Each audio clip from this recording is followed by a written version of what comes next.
تمہاری خواہشیں مسلح پہ ختم ہوتی ہیں نہ کربلا جا کے ختم ہوتی ہیں. مزہ آئے گا اس دن علم کو سلام کرنے کا جب اس کے نیچے منتوں کے چراغ نہیں ہوں گے. جب بھی چراغ جلایا منتوں کا، جب بھی چادر چڑھائی خواہشوں کی، کب عشق کا چراغ جلے گا؟ کہنا کوفے والا خط ہے. میں نے پہلے کہا تھا باقی مجلس سے میں نے ساری آپ کے چہرے پہ خوشی کے لیے پڑھی، آج دل کے لیے پڑھی. اللہ چل اللہ چل جلدی آ جا جلدی آ جا. یقین کیجیے یہ الفاظ کوفے سے آتے جلدی آ جا جلدی آ جا. کیوں ہے جلدی آ جلدی آ ہمیں بچائے کتنے زیادہ آ گیا. اس خالق کی ہدایت نے انسان کو ایک لمحہ بھی بغیر ہدایت کے نہیں چھوڑا. اس سے یہ بھی گوارا نہیں تھا کہ ایسا نہ ہو کہ ہدایت لینے والا ہو اور کوئی دینے والا نہ ہو. تو اس لمحے میں بھی انسان بغیر ہدایت کے مرے. اس لیے اس نے ہدایت کا انتظام اتنا مکمل کیا کہ اس نے ہدایت دینے والا پہلے بنا دیا. یہ کتنا بہترین انتظام تھا میرے اللہ کا کہ ہادی کو انتظار کرنا پڑا ہے، ہدایت لینے والے کو انتظار نہیں کرنا پڑا. پیرس کی یونیورسٹی کے فلسفے کے پروفیسر نے ہندی کاربن اس میں بڑی خوبصورت کتاب ایک جملہ لکھا اپنے. اس نے کہا کہ انسانیت میں جو بہترین سلسلہ ہدایت کے ساتھ جڑے ہوئے لوگ ہیں وہ صرف علی کے شیعہ ہیں.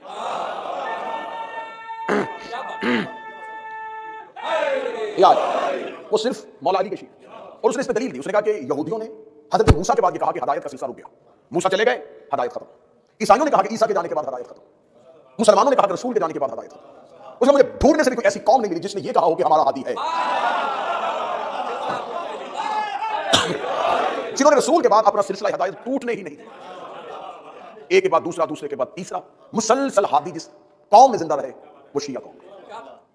اب میں آپ کے سامنے گفتگو کر رہا ہوں اصحاب حسین پہ. اصحاب حسین سے مراد گفتگو کرنے کا مقصد قطعی یہ نہیں تھا کہ میں آپ کو ان شخصیات کے صرف فضائل سنوں. مقصد گفتگو میرا پہلے دن سے یہ تھا کہ میں آپ کو اصحاب حسین کی وہ انفرادیت بتاؤں، ان کے کردار کا وہ حسن آپ کے سامنے رکھوں کہ جس سانچے میں آج کا شیعہ اپنے آپ کو ڈھال سکے. حسین انسان ساز کاریگر ہے، کربلا کارخانہ ہے. حسین بہترین کاریگر ہے. حسین علیہ السلام کو انسان بنانے کا اتنا ہنر آتا ہے. اس کے پاس ہر عمر کے سانچے ہیں. اور جتنے لوگ یہ نماز عشق کی پہلی صف میں آ گئی اتنی نماز کی ضرورت ہوتی ہے. جتنے عشق کی نماز کی جماعت میں مکمل کے چاہیے وہ بول پڑے. حسین علیہ السلام کے پاس ہر عمر کا سانچہ ہے، 6 ماہ سے لے کے 85 سال تک کا. اور یہ اتنا کمال کاریگر ہے کہ اس کے پاس اتنا بہترین سانچہ ہے. یہ انسان ڈالتا ہے، علیہ السلام نکالتا ہے. یہ سانچہ کسی نبی کے پاس نہیں. حسین نے کربلا میں انسانیت کی تعمیر نو کی، نئے سرے سے انسانیت کو زندہ کیا. اب حسین نے لوگوں کو بتا دیا ہے اپنی کربلا کے بعد کہ اطاعت امام کا درجہ کیا ہے، ہم نے امام کو کہاں رہ کے ماننا ہے. اب آج کی گفتگو ہوگی کہ آج کے دور کا شیعہ حسین کے اسحاق سے روشنی کیسے لے گا. خدا قرآن میں کہتا ہے وما خلقت الجن والانس الا لیعبدون. خدا کہتا ہے کہ میں نے انسان اور جن کو خلق کیا ہے صرف اور صرف اپنی عبادت کے لیے. یہی آیت ہے. اس سے پہلے یہ آیت آپ نے سنی ہے. خدا کہتا ہے کہ میں نے انسان اور جنوں کو خلق کیا ہے صرف اپنی عبادت کے لیے. کوئی مقصد نہیں ہے ان کی خلقت کا، ایک ہی مقصد ہے کہ عبادت کے. مقصد جو ہوتا ہے وہ عمل کی تکرار چاہتا ہے. یہ بارگاہ بنانے کا مقصد یہ تھا کہ ہم مجلس سے ہوں. اگر مجلس سے ہی نہیں تو پھر بارگاہ بنانے کا مقصد ختم. خدا کہتا ہے کہ میں نے تمہیں خلق کیا ہے عبادت کے لیے، تمہارا مقصد صرف عبادت ہے. اچھا بنایا ہمیں عبادت کے لیے ہے، بلایا دن میں صرف 5 مرتبہ ہے. میرے مالک تو نے ہمیں خلق عبادت کے لیے کیا ہے، مقصد ہی ہمارا عبادت ہے. دن میں 5 وقت آتے ہیں اور 4 5 منٹ کے لیے آتے ہیں. یہ جو باقی پورا دن اور رات گزارتے ہیں ہم، یہ بغیر مقصد کے. اس کا مطلب ہے کہ ابھی تک انسانیت کو وہ معیار ہی نہیں ملا جسے عبادت کہتے ہیں. جسے ہم اور تم عبادت سمجھ رہے ہیں، اللہ کے ہاں وہ عبادت نہیں. میرے مالک تو عبادت کسے کہتا ہے؟ عبادت ہے اطاعت حجت کا نام. ہم نے بغیر دیکھے اللہ مان لیا نبی کی اطاعت میں. ہم نے بغیر دیکھے جنت کا لالچ کر لیا. اسلام کی 90% چیزیں غیبت میں ہیں. جو ہمارے ایک امام کی غیبت پہ الزام لگاتے ہیں وہ 90% غیبت پر یقین رکھتے ہیں. اللہ غیب، جنت غیب، جہنم غیب، فرشتے غیب، انبیاء غیب، پہلی کتابیں غیب، کوثر غیب. یہ ہمارے اعمال کون لکھ رہا ہے؟ کہتے کاندھے پہ بیٹھے ہوئے فرشتے کہاں ہیں؟ نظر نہیں آتے. ایک نیکیاں لکھتا ہے، ایک گناہ لکھتا ہے. ہوتے کہاں ہیں؟ کندھوں پہ. کرتے کیا ہیں؟ لکھتے ہیں. لکھ کے کیا کریں گے؟ خدا کہتا ہے قیامت والے دن گواہی دے گا. انسان مکرے گا، یہ مکر نہیں دے گا. یہ بول کے گواہی دے گا ہاں ہم گواہی دیتے ہیں، نیکی کی ہم لکھ رہے تھے اور دیکھ رہے تھے. بڑی والا فرشتہ کہے گا یہ گناہ کر رہا تھا میں دیکھ رہا تھا. خدا کہتا ہے کہ میں نے تمہارے گواہ تمہارے کاندھوں پہ بٹھا دیا. اب مجھے پتہ چلے گا کہ 70 پہ کتنے بندے جاگ رہے ہیں. گواہ ہوتے ہی کاندھوں پہ ہیں. مولا حسین ہاتھوں کو سلامت رکھتے، سیدنا غالب ہاتھوں کو سلامت. ہمارے گواہ ہمارے کاندھوں پہ، رسول کے گواہ رسول کے کاندھوں پہ. 90% مسلمانوں کا مذہب غیبت میں. اللہ ہے لیکن نظر نہیں آتا. کیوں مانا؟ ہر ایک مسلمان مسجد میں ہے، نمازیں پڑھو، آج کے لیے جاؤ. کیوں؟ جنت ملے گی. دیکھیے کیوں یقین ہے؟ نبی نے کہا. آدم سے لے کے عیسیٰ تک نبی سارے علیہ السلام, کسی کے تو نہیں بارے میں نہیں. یہ کون نبی تھے؟ یہ انبیاء ہیں. کس نے کہا ہے؟ نوح نے کشتی بنائی تھی, ابراہیم آگ میں گیا تھا, موسیٰ طور پہ گیا تھا. یہ سب کس نے کہا ہے؟ نبی نے. فرشتہ ہے اور وہ آئے گا اور وہ موت دے گا, اس کا نام اسرائیل ہے. یہ نام کس نے بتایا؟ نبی نے. ایک وحی لے کے آتا ہے, نام اس کا جبرائیل ہے. کس نے بتایا؟ نبی. مجھے آج تک اس بات کی سمجھ نہیں آئی, نبی کے کہنے پہ مسلمانوں نے اتنی چیزیں نہ دیکھے مان لی. ایک ہاتھ غدیر میں دکھایا تھا,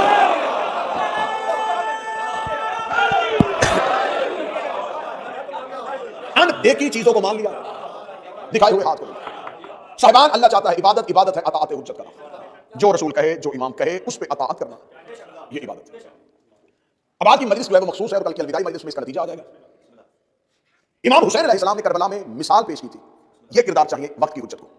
ان میں جو ایک مشترک چیز تھی کہ ان اصحاب حسینی کے اندر کوئی خواہش نہیں رہی تھی. بھائی گفتگو اتنی خاموشی سے بھی سنیں گے نا جی کہ دلوں کی دھڑکنیں آپ کو کانوں میں سنائی دیں. مجھے پھر بھی بارے میں ان اصحاب حسینی کے اندر خواہش نہیں تھی. خواہش ہمیشہ پیدا کرتا ہے نفس. یہ جو انسان کا بدن ہے, اس کے اندر دو چیزیں قید ہیں. یہ پنجرا ہے, اس کے اندر دو چیزیں قید ہیں, ایک نفس ہے, ایک روح ہے. خدا نے دونوں پہ اختیار دیا ہے ایک ایک کو. نفس پہ شیطان کا اختیار ہے, روح پہ نہیں.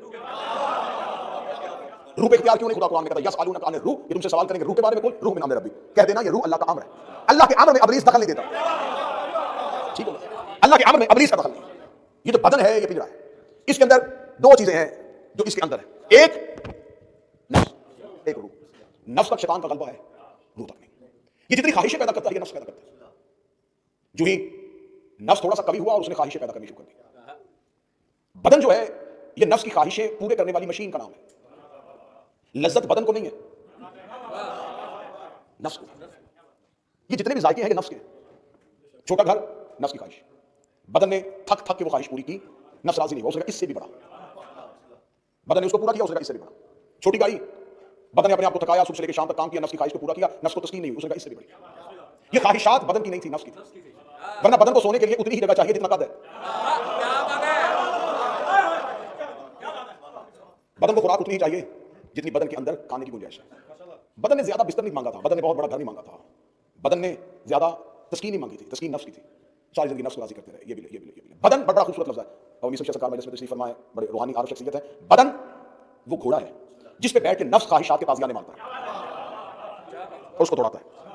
آخر بدن نفس کے کہنے پہ اتنا دوڑتا ہے کہ بدن لاغر ہو جاتا ہے, اور آخر میں یہ ہوتا ہے کہ نفس مر جاتا ہے. کل نفس موت نفس کو آ گئی. جو ہی موت نفس کو آئی, اب بدن بیکار ہو گیا. وہ جس نے خواہشیں کی وہ مر گیا, اب بدن گھر میں پڑا ہوا ہے اور اولاد ہاتھ لگانے کو تیار نہیں. جتنی خواہشات تھی یہ نفس کی تھی. روح پہ وقت کی حجت کا کنٹرول تھا. لیکن میں جدید دور کے ساتھ مثال دوں گا تو یہ بچے سمجھیں گے. شیطان بھی آواز دے رہا ہے اور وقت کا امام بھی آواز دے رہا ہے. آوازیں دونوں آ رہی ہیں. آپ کے پاس ایک ڈیوائس ہے اور آپ اس ڈیوائس میں وہ آوازیں جو اس ہوا میں ہیں وہ سننا چاہتے ہیں. اس ڈیوائس کے اندر ایک ایسا ٹرانسمیٹر ہے کہ جو ان آوازوں کو کیچ کر کے آپ کو سنا سکتا ہے. لیکن اس ڈیوائس کو آپ ہاتھ میں پکڑیں گے تو وہ کیچ نہیں کرے گا. آپ نے اس کی فریکوینسی کو سیٹ کرنا ہے. جیسے جیسے آپ سیٹ کریں گے تو جیسے ہی اس کی فریکوینسی اس کے ساتھ ملے گی, آواز آپ کو کلیئر سنائی دینی شروع ہوگی. امام کی آواز آ رہی ہے, ہماری فریکوینسی سیٹ نہیں ہے.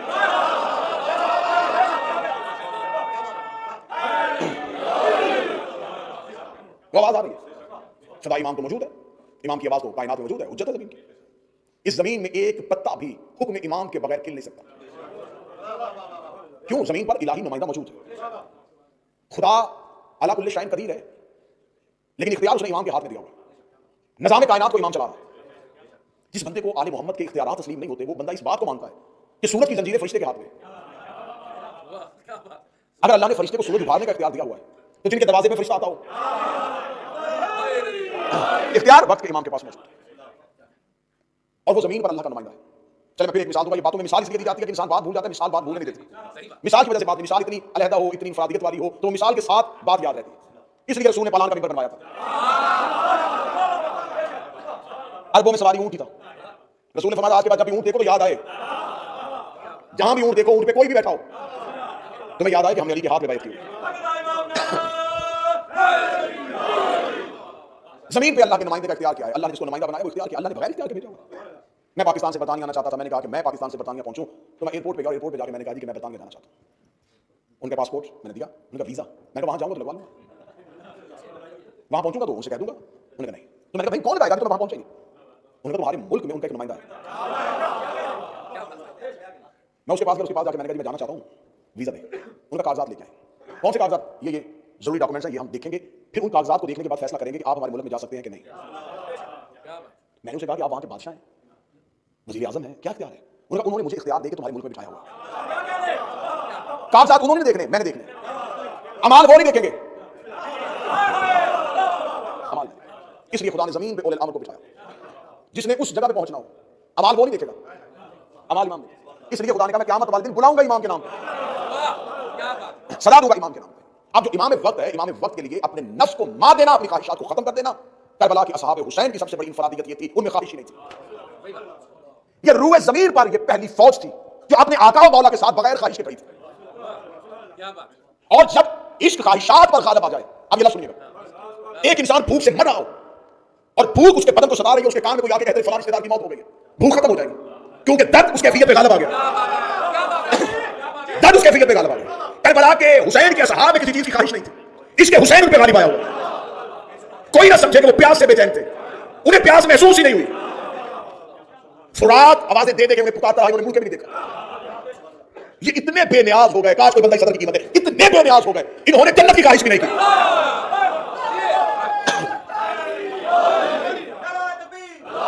آپ کی مجلس کی کل کا ٹائم میں اناؤنس نہیں کرتا, میں کر دوں, کر دیجیے گا 2:30 بجے آ بیٹھی, 1:30 مجلس اسٹارٹ ہے. بتو جب آپ انہوں نے جنت کی خواہش بھی. حسین ابن علی نے کہا کہ میں وعدہ کرتا ہوں, بسم اللہ سے کہا, میں تمہیں جنت دیتا ہوں.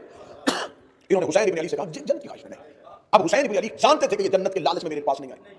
جب حسین علیہ السلام علم امامت کے ساتھ جانتے تھے کہ جنت کی خواہش نہیں, تو حسین نے پھر ان کو لالچ کیوں دیا؟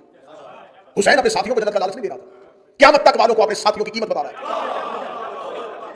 ان کے سامنے جنت چھوٹی سی ہو, ان میں کون سی جنت؟ تو اس کا مطلب ہے یہ انکار جنت نہیں تھا, ان کے اندر خواہش نہیں تھی. انہوں نے اپنے آپ کو خالی کر لیا عشق حسین کے. کیا گھر, کیا قبیلہ, کیا قوم, کیا خاندان, کیا بھوک, کیا پیاس, ان کے اندر صرف حسین تھا. میں لفظ مجھے نہیں پتا کہ آج مجھے مجلس کہاں پہ چھوڑنی ہے, کتنی پڑھنی ہے, کیسے پڑھنی ہے, کن کو دیکھ رہے, وہ فنا فی الحسین ہو گئے, وہ غرق ہو گئے حسین میں, اتنے عشق حسینی کے اندر ڈوب گئے, انہیں سوائے حسین کے کچھ نظر نہیں آ رہا. نیزے کی انی کی انہیں تکلیف ہو جو حسین میں جا چکے ہو, نہ تیروں کی نوکیں انہیں کچھ کہہ رہی تھی, وہ مسکراتے ہوئے نیزوں کے سامنے جا رہے تھے. یہ ایسے عشق حسینی میں فولاد بن گئے کہ ان کے سینوں نے نیزوں کی انیوں کو موڑ دیا. یہ اتنے فولاد بن گئے کہ ان کی گردنوں نے خنجر توڑ دیے. یہ عشق حسینی میں فولاد ہو چکے تھے. حسین نے یہ مثال زمانے کے سامنے رکھ دی, ایسے ہو تو پھر حجت قیام کرتی ہے. ہائے ہائے ہائے, ایسے ہو مانگنے والے بھکاریوں کے لیے. میں نے پہلے کہا تھا کہ میں خود کو تم میں شامل کر کے پڑھنے لگا ہوں. کس کو, کس کے لیے؟ بھکاریوں کے لیے حجت قیام کرے. یہ بھی دے دے, یہ بھی دے دے, یہ بھی دے دے, یہ بھی دے دے, یہ بھی دے. تمہاری خواہشیں نہ مسلح پہ ختم ہوتی ہیں, نہ کربلا جا کے ختم ہوتی ہیں. مزہ آئے گا اس دن علم کو سلام کرنے کا, جب اس کے نیچے منتوں کے چراغ نہیں ہوں گے. جب بھی چراغ جلایا منتوں کا, جب بھی چادر چڑھائی خواہشوں کی, کب عشق کا چراغ جلے گا؟ کب علم پہ محبت کی چادر چڑھے گی؟ کب کوئی خالی ہو کے حسین کے پاس آئے گا؟ صرف مدد کے لیے رکھا ہے کہ ان سے بہتر مدد کرنے والا کوئی نہیں. ان سے جلدی کوئی سن لیتا, لوگ کب کہ ان کو چھوڑ دیتے. تمہیں ریسکیو کے لیے مانا ہوا ہے, ان سے بہتر مدد کوئی نہیں کرتا, ان سے جلدی مدد کے لیے آتا کوئی نہیں. اپنی ذاتی خواہشوں کی تسکین کے لیے اہل بیت کو مانا ہے. اہل بیت کے لیے اہل بیت کو کس نے مانا ہے؟ کچھ دے کے حسین کے پاس آؤ, کچھ چھوڑ کے حسین کے پاس آؤ. لیکن نہیں, حسین نے کربلا میں مثالیں پیش کر دی کہ ایسے ہوں گے جن کے اندر کوئی خواہش نہیں ہوگی. کسی خواہش کے لیے امام کے پاس نہیں آئیں گے, امام کے لیے امام کے پاس آئیں گے. ہاں ٹھیک ہے, میں بہتر سمجھتا ہوں ان سے زیادہ کون اللہ کی بارگاہ میں وسیلہ ہے, ٹھیک ہے, لیکن ساتھ یہ بھی ذہن میں رکھا کرو, نہ بھی بولو گے تو یہ جانتے ہیں. تم کبھی زبان نہ کھول کے دل کی دھڑکن میں خواہش رکھ کے علی کو مان تو صحیح. وہ جانتے ہیں غلاموں کی خواہشیں کیا ہیں, وہ جانتے ہیں. اب کربلا میں جو حسین نے مثال پیش کر دی, اب اس کی مثال میں ہے آخری حجت کے نصرت کی تیاری. بس امام آ جائے, امام آ جائے. میں اتنے سال ہو گئے, مجھے 22-24 سال تو مجھے بھی منبر پہ ہو گئے, دعائے ظہور سنتے ہوئے, دعائے ظہور پڑھتے ہوئے, امام بارگاہوں سے لے کے مسجد جمکران, مسجد جمکران سے لے کے مسجد سہلا, مسجد سہلا سے لے کے مسجد کوفہ. کوفہ حسین کے نیچے ہر دعا قبول ہو جاتی ہے. اتنے عرصے سے ظہور کی دعا ہو رہی ہے. جو حسین تمہیں بیٹا دے کے بھیج دیتا ہے, جو حسین تمہیں گھر دے کے بھیج دیتا ہے, اتنے عرصے سے اس کے گھر میں جا کے ظہور کی دعا کر رہے ہو, تمہاری قبول کر رہا ہے, یہ کیوں نہیں کر رہا؟ اب اس کی میں گہرائی میں چلا جاؤں گا اور 25 منٹ گزر جائیں گے. یہ ہمارا الاجل کہنا کوفے والا خط ہے. میں نے پہلے کہا تھا باقی مجلس میں نے ساری آپ کے چہرے پہ خوشی کے لیے پڑھی، آج دل کے لیے پڑھوں. اللہ چل اللہ چل جلدی آ جا جلدی آ جا. یقین کیجیے یہی الفاظ کوفے سے جلدی آ جا جلدی آ جا. کیوں آئے جلدی آئے جلدی آئے ہمیں بچائیں. ابن زیاد آ گیا. ابن زیاد پہنچ گیا. ابن زیاد ملعون رات کے وقت کوفے میں داخل ہوا. اسے پتہ چل گیا کہ کوفے والے حسین کا انتظار کر رہے ہیں. لو میں دیکھوں گا کس بندے کا دماغ میں اس کے اندر. ابن زیاد کوفہ کے باہر پہنچا. تاریخ اس بات پہ شاہد ہے کہ وہ کوفہ کے باہر رکا تھا. اسے پتہ چلا کہ کوفے کے لوگ حسین کا انتظار کر رہے ہیں. میں مثال کوفے کی دوں گا، آپ نے ذہن یاد رکھنا. یہ حسین کا انتظار کر رہے ہیں. اس نے کہا میرا لباس تبدیل کرواؤ، جو ہاشمی لباس پہنتے وہ پہنواؤ. ہاشمیوں کا جو لباس ہوتا ہے جیسا امامہ ہوتا ہے ویسا پہناؤ. گھوڑے پہ بیٹھا چہرے پہ نقاب لے کے کوفے کے اندر داخل ہوا. دیوانہ والوں لوگ حسین آ گئے حسین آ گئے حسین آ گئے حسین آ گئے حسین آ گئے. اب وہ دیکھتا جا رہا تھا کہ کون کون حسین کا رستہ دیکھ رہا تھا. اچھا یہ بھی پہنچ رہا ہے، یہ بھی حسین کے لیے، یہ بھی حسین کے لیے. وہ چلتا جا رہا ہے. اب میں کہنے لگا جس کے لیے میں نے بات شروع کی تھی، معرفت کم ہو تو لوگ ابن زیاد کو بھی حسین سمجھ لیتے ہیں. مولا حسین عزت ہے. معرفت کم ہو، ان کو صرف اور صرف اتنا پتا تھا کہ حسین کا لباس ایسا ہے. جس نے لباس سے امام پہچانا اس نے ابن زیاد کو بھی نہیں پہچانا. اور اسی کوفے میں ایک بھیا رہتی تھی. شور ہوا کوفے کی گلیوں میں حسین آ گیا. اس نے اپنے گھر کا پردہ اٹھایا، یوں دیکھا کہ حسین نہیں ہے. لوگ جا رہے حسین آ گئے. اس کا حسین ہوتا تو رات کی تاریکی میں نہ آتا. یہ حسین کے آنے کا وقت ہی نہیں ہے. کتنی ڈوبی ہوئی تھی معرفت امام. اسے خبر تھی کہ امام کے آنے کا اصل وقت کیا ہے. اور تاریخوں میں ایک اور شخص کا کہا، اس کو بھی کہا گیا حسین آ گئے. وہ بھی بازار میں گیا، دیکھا کہ حسین نہیں. جو میرا حسین کو تجھے حسین کی نشانی کا پتا. اس کا حسین ہوتے تو دائیں بائیں اکبر و عباس ہوتے. اسے امام کے آنے کا وقت پتا تھا. اسے یہ پتا تھا کہ امام کے ساتھ کون کون آئے گا. امام کے ساتھ کون کون آئے گا. یہی وجہ ہے کہ جب ادھر سے دجال کہے گا کہ میں آ گیا ہوں، ادھر سے مہدی کہے گا میں آ گیا ہوں، آپ دجال کی طرف دوڑ پڑیں گے کہ یہی مہدی ہے. جو مہدی کے پاس جائیں گے انہیں پتا ہوگا اکیلا نہیں آیا، 4 نبی پیچھے آ رہے ہیں.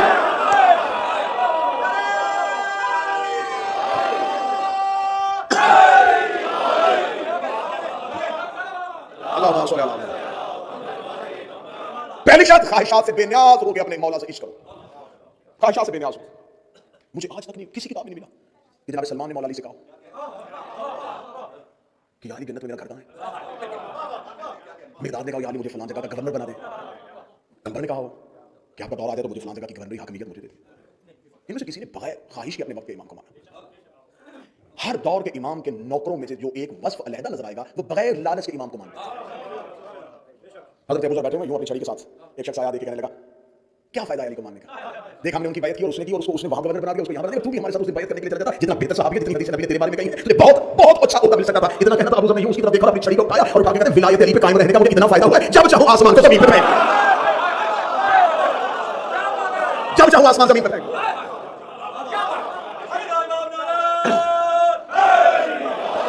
ولایت علی نے مجھے غنی کر دیا، محبت علی نے مجھے دنیا سے بے نیاز کر دیا. پہلی شرط ہی ان میں خواہش نہیں ہوتی. دوسری شرط یہ ہوتی ہے کہ انہیں امام کے بارے میں آگاہی ہوتی ہے. وہ اپنے مولا کی خبر رکھتے ہیں. ساری کی ساری ظہور کی جتنی علامات لکھی ہوئی ہیں، یہ ہوگا یہ ہوگا یہ ہوگا یہ ہوگا یہ ہوگا، اتنی واضح نشانیاں لکھی ہوئی، اتنی واضح نشانیاں لکھی ہوئی کہ جماعت ثانی کے نصف سے بارشیں شروع ہوں گی اور رجب کے نصف تک آئیں گی. اتنی بارشیں ہوں گی، اتنی بارشیں ہوں گی، اتنی بارشیں ہوں گی کہ قبروں میں ہڈیوں کے اوپر گوشت آنا شروع ہو جائے گا. واضح نشانیاں. پھر رجب کے بعد پھر کوئی ایسا رمضان آئے گا کہ اس رمضان کے اندر واضح نشانی فراہمی نے جتنی غیبت کی کتابیں اٹھا، جتنی غیبت کی کتابیں اٹھا کے دیکھو کہ رمضان ایسا ہوگا کہ اس رمضان میں پہلے چاند گرہن ہوگا پھر سورج گرہن ہوگا. مولا فرماتے ہیں اس رمضان میں جب شب قدر کے اعمال کر لو تو اعمال کرنے کے بعد اپنے گھروں کی کھڑکیاں بند کر لینا اور شیشے کے قریب نہ رہنا. ایک زوردار دھماکہ ہوگا، زمین لرز آئے گی. آج کے دور کی یہ عالمی جنگوں کی پیشن گوئی ہے. عالمی جنگیں شروع ہو جائیں گی. واضح ترین حدیث کی کتابوں میں کون سا ملک کس پہ حملہ کرے گا، کون سا ملک کس پہ حملہ کرے گا، کون سا ملک کس پہ حملہ کرے گا. ایسی افراتفری کا عالم ہو جائے گا. ایران کی حکومت 7 حصوں میں تقسیم ہو جائے گی اور ایران سمٹ کے خراسان میں آ جائے گا. جو ایران خراسان میں سمٹ کے آ جائے گا تو اس وقت معصوم فرماتے ہیں کہ شب عاشور ہوگی. شب عاشور کو خراسان سے سیاہ پرچموں کے ساتھ 10,000 کا لشکر مکہ کی طرف بڑھنا شروع ہوگا اور ایک خراسانی ہے جس کی قیادت میں اٹھے گا. جب میں نے یہ نشانی پڑھی تو میں نے دیکھنا شروع کر دیا کہ اس ملک کا پرچم میں سیاہ ہے. مجھے نیلے پیلے سبز پرچم نظر آئے، ایک ہی نظر آیا کہ سیاہ پرچم صرف عباس کا ہے. اور شب عاشور میں اگر سیاہ پرچموں کے ساتھ اٹھنا ہے تو یہ کوئی جلوس آ رہا ہے جو مکہ کی جانب بڑھے گا. عاشور کی صبر کتابیں کہتی ہیں کہ یہ نصف شب سے لے کے اول وقت تک کا ٹائم ہوگا. عاشور کا دن ہوگا، بروز جمعہ ہوگا.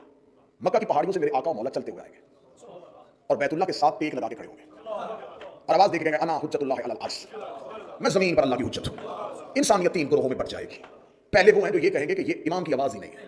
دوسرے وہ ہیں جو یہ کہیں گے کہ ضروری امور سر انجام دیں اور پھر امام تک پہنچیں. تیسرے وہ ہیں کہ جو ہی امام کی آواز ہے یا حجت اللہ علی العرش وہ لبیک کہہ کے اٹھیں گے. پہلا گھر میں ہوگا، دوسرا مکے میں ہوگا. وہ امام تک پہنچ جائیں گے. 10,000 کا لشکر خراسان کی طرف سے آئے گا اور امام کے پیچھے 4 نبی چل رہے ہوں گے، الیاس و خضر، ادریس و عیسیٰ. یہ امام کے ساتھ ہوں گے. میرے مالک مکہ سے اپنے قیام کو شروع کریں گے اور بیت اللہ پہ اذان ہوگی. بیت اللہ پہ میرا آقا و میرا مولا میرا وارث اذان دے گا. حضرت عیسیٰ زمین پہ اتر آئیں گے.